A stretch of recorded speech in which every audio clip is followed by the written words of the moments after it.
Icon star Allu Arjun Dil Raju మధ్య ఎంతో మంచి అనుబంధం ఉంది. వీరిద్దరి కాంబినేషన్ లో ఎన్నో అద్భుతమైన సినిమాలు ప్రేక్షకుల ముందుకొచ్చాయి. ఆర్యతో మొదలైన వీరి ప్రయాణం పరుగు, దువ్వాడ జగన్నాథం వంటి సినిమాలతో కొనసాగుతూ వచ్చాయి. ఇటీవల వీరి కాంబోలో ఐకాన్ అనే సినిమా ప్రేక్షకుల ముందుకు రావాల్సి ఉండగా కొన్ని కారణాల వల్ల వాయిదా పడుతూ వస్తోంది. అయితే త్వరలోనే దిల్ రాజు నిర్మాణంలో అల్లు అర్జున్ పాన్ ఇండియా స్థాయిలో ఓ సినిమా చేయబోతున్నారు అంటూ గత కొద్ది రోజులుగా వార్తలు వినిపిస్తున్నాయి. ప్రస్తుతం అల్లు అర్జున్ వరుస పాన్ ఇండియా సినిమాలకు కమిట్ అవుతూ కెరియర్ పరంగా బిజీగా ఉన్నారు. ఇక ఈయన ప్రస్తుతం అట్లీ డైరెక్షన్ లో ఓ సినిమా చేస్తున్న సంగతి తెలిసిందే. ఈ సినిమా అనంతరం తదుపరి సినిమాలకు సంబంధించి ఎన్నో రకాల వార్తలు వినపడుతున్నాయి.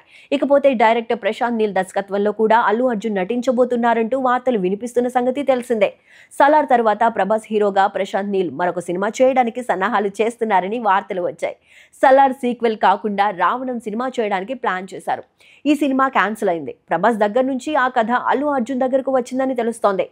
ప్రస్తుతం తమ్ముడు సినిమా ప్రమోషన్ కార్యక్రమాల్లో ఎంతో బిజీగా ఉన్న దిల్ రాజు ఈ కాంబినేషన్ గురించి తెలియజేశారు.